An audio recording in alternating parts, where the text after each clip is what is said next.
شروع اللہ کے نام سے جو بڑا مہربان نہایت رحم والا ہے۔ یاسین، قسم ہے قرآن کی جو حکمت سے بھرا ہوا ہے۔ اے محمد صلی اللہ علیہ وسلم، بے شک تم پیغمبروں میں سے ہو، سیدھے رستے پر ہو۔ یہ قرآن غالب و مہربان کا نازل کیا ہوا ہے تاکہ تم ان لوگوں کو جن کے باپ دادا کو خبردار نہیں کیا گیا تھا خبردار کر دو کہ وہ غفلت میں پڑے ہوئے ہیں۔ ان میں سے اکثر پر اللہ کی بات پوری ہو چکی ہے، سو وہ ایمان نہیں لائیں گے۔ ہم نے ان کی گردنوں میں طوق ڈال رکھے ہیں اور وہ تھوڑیوں تک پھنسے ہوئے ہیں تو ان کی گردنیں اکڑی ہوئی ہیں، اور ہم نے ان کے آگے بھی دیوار بنا دی اور ان کے پیچھے بھی، پھر ان پر پردہ ڈال دیا تو یہ دیکھ نہیں سکتے، اور تم ان کو خبردار کرو یا نہ کرو ان کے لیے برابر ہے، یہ ایمان نہیں لائیں گے۔ تم تو صرف اس شخص کو خبردار کر سکتے ہو جو اس نصیحت یعنی قرآن کی پیروی کرے اور رحمان سے غیبانہ ڈرے، سو اس کو مغفرت اور بڑے ثواب کی بشارت سنا دو۔ بے شک ہم مردوں کو زندہ کریں گے، اور جو کچھ وہ آگے بھیج چکے ہیں اور جو ان کے نشانات پیچھے رہ گئے ہیں ہم ان کو قلم بند کر لیتے ہیں، اور ہر چیز کو ہم نے کتاب روشن یعنی لوح محفوظ میں لکھ رکھا ہے۔ اور ان سے گاؤں والوں کا قصہ بیان کرو جب ان کے پاس پیغمبر آئے، یعنی جب ہم نے ان کی طرف 2 پیغمبر بھیجے تو انہوں نے ان کو جھٹلایا، پھر ہم نے تیسرے سے تقویت دی، سو انہوں نے کہا کہ ہم تمہاری طرف پیغمبر ہو کر آئے ہیں۔ وہ بولے کہ تم اور کچھ نہیں مگر ہماری ہی طرح کے آدمی ہو، اور رحمان نے کوئی چیز بھی نازل نہیں کی، تم محض جھوٹ بولتے ہو۔ انہوں نے کہا کہ ہمارا پروردگار جانتا ہے کہ ہم تمہاری طرف پیغام دے کر بھیجے گئے ہیں، اور ہمارے ذمے تو صاف صاف پیغام پہنچا دینا ہے اور بس۔ وہ بولے کہ ہم تم کو اپنے لیے منحوس سمجھتے ہیں، اگر تم باز نہ آؤ گے تو ہم تمہیں سنسار کر دیں گے اور تم کو ہم سے دکھ دینے والا عذاب پہنچے گا۔ انہوں نے کہا کہ تمہاری نحوست تمہارے ساتھ ہے، کیا اس لیے کہ تم کو نصیحت کی گئی؟ نہیں، بلکہ تم ایسے لوگ ہو جو حد سے تجاوز کر گئے ہو۔ اور شہر کے پرلے کنارے سے ایک آدمی دوڑتا ہوا آیا اور کہنے لگا کہ اے میری قوم، پیغمبروں کے پیچھے چلو، ایسوں کے جو تم سے صلہ نہیں مانگتے اور وہ سیدھے رستے پر ہیں۔ اور میں کیوں اس ذات کی پرستش نہ کروں جس نے مجھے پیدا کیا اور اسی کی طرف تم کو لوٹ کر جانا ہے؟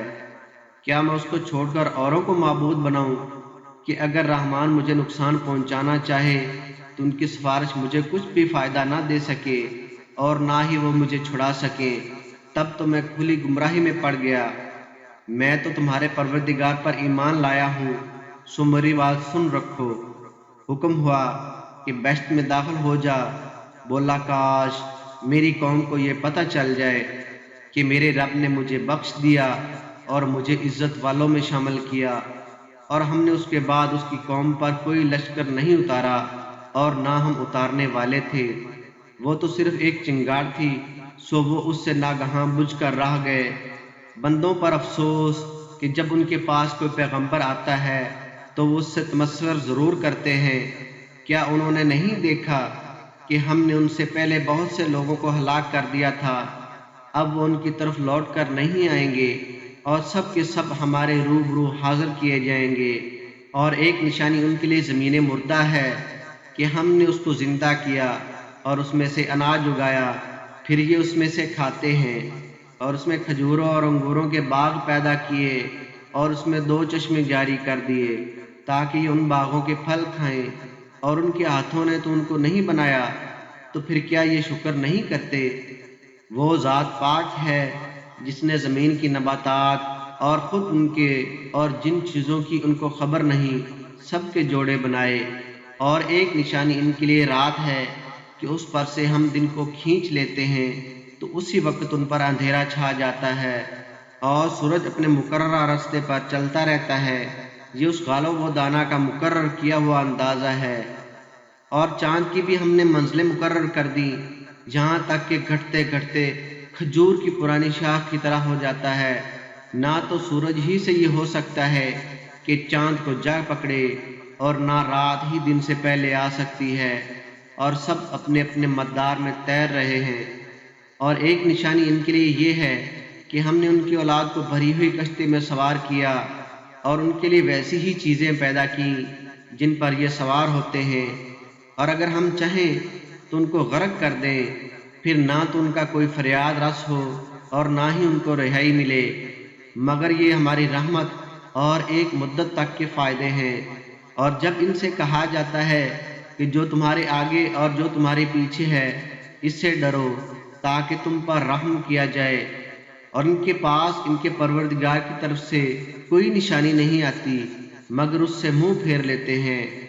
اور جب ان سے کہا جاتا ہے کہ جو رزق اللہ نے تم کو دیا ہے اس میں سے خرچ کرو، تو کافر مومنوں سے متعلق کہتے ہیں کہ بھلا ہم ان لوگوں کو کھانا کھلائیں جن کو اگر اللہ چاہتا تو خود کھلا دیتا، تم تو کھلی گمراہی میں ہو۔ اور کہتے ہیں اگر تم سچ کہتے ہو تو بتاؤ یہ وعدہ کب پورا ہوگا؟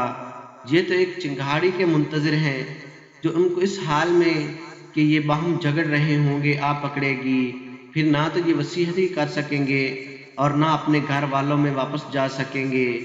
اور جس وقت سور پھونکا جائے گا یہ قبروں سے نکل کر اپنے پروردگار کی طرف دوڑ پڑیں گے اور کہیں گے ہائے بربادی، ہمیں ہمارے خوابگاہوں سے کس نے جگا اٹھایا؟ یہ وہی تو ہے جس کا رحمان نے وعدہ کیا تھا اور پیغمبروں نے سچ کہا تھا۔ وہ تو صرف ایک زور کی آواز ہوگی کہ سب کے سب ہمارے روبرو آ حاضر ہوں گے، پھر اس روز کسی شخص پر کچھ ظلم نہیں کیا جائے گا اور تم کو بدلہ ویسا ہی ملے گا جیسا تم کام کرتے تھے۔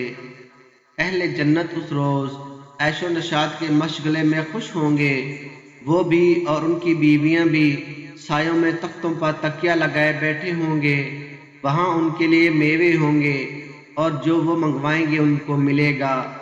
ان کو پروردگار مہربان کی طرف سے سلام کہا جائے گا، اور وہ فرمائے گا کہ گنہگارو تم آج الگ ہو جاؤ۔ اے آدم کی اولاد، کیا میں نے تم کو کہہ نہیں دیا تھا کہ شیطان کو نہ پوجنا، وہ تمہارا کھلا دشمن ہے، اور یہ کہ میری ہی عبادت کرنا یہی سیدھا رستہ ہے۔ اور اس نے تم میں سے بہت سی خلقت کو گمراہ کر دیا تھا، تو کیا تم سمجھتے نہیں تھے یہی وہ جہنم ہے جس کی تم کو دھمکی دی جاتی تھی؟ جو تم کفر کرتے رہے ہو اس کے بدلے آج اس میں داخل ہو جاؤ۔ آج ہم ان کے منہوں پر مہر لگا دیں گے، اور جو کچھ کرتے رہے تھے ان کے ہاتھ ہم سے بیان کر دیں گے اور ان کے پاؤں اس کی گواہی دیں گے، اور اگر ہم چاہیں تو ان کی آنکھوں کو مٹا کر اندھا کر دیں، پھر یہ رستے کو دوڑیں تو کہاں سے دیکھ سکیں گے، اور اگر ہم چاہیں تو ان کی جگہ پر ان کی صورتیں بدل دیں، پھر وہ وہاں سے نہ آگے جا سکیں اور نہ پیچھے لوٹ سکیں۔ اور جس کو ہم بڑی عمر دیتے ہیں تو اس کو تخلیق میں اوندھا دیتے ہیں، یعنی اسے بچپن کی کمزوری والی حالت کی طرف لوٹا دیتے ہیں، تو کیا یہ سمجھتے نہیں؟ اور ہم نے ان کو یعنی اپنے پیغمبر صلی اللہ علیہ وآلہ وسلم کو شعر گوئی نہیں سکھائی، اور نہ وہ ان کو شاعیاں ہی ہے، یہ تو محض نصیحت ہے اور صاف صاف قرآن، تاکہ اس شخص کو جو زندہ ہو خبردار کرے اور کافروں پر بات پوری ہو جائے۔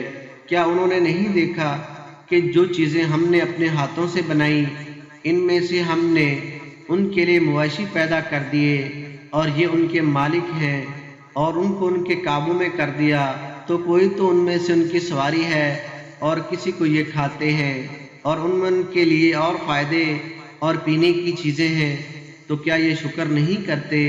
اور انہوں نے اللہ کے سوا اور معبود بنا لیے ہیں کہ شاید ان سے ان کو مدد پہنچے، مگر وہ ان کی مدد کی ہرگز طاقت نہیں رکھتے، اور وہ ان کی فوج بنا کر حاضر کیے جائیں گے، تو ان کی باتیں تمہیں غمناک نہ کر دیں۔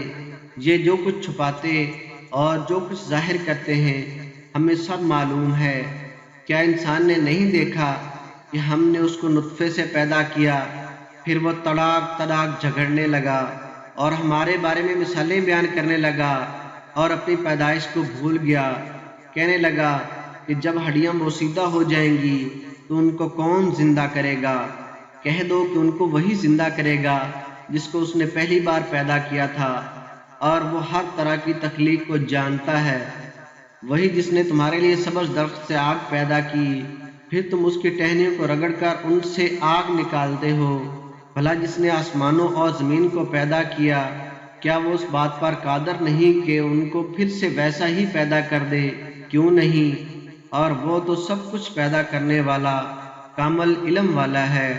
اس کی شان یہ ہے کہ جب وہ کسی چیز کا ارادہ کرتا ہے تو اس سے فرما دیتا ہے کہ ہو جا، تو وہ ہو جاتی ہے۔ اور وہ ذات پاک ہے جس کے ہاتھ میں ہر چیز کی حکومت ہے، اور اسی کی طرف تم کو لوٹ کر جانا ہے۔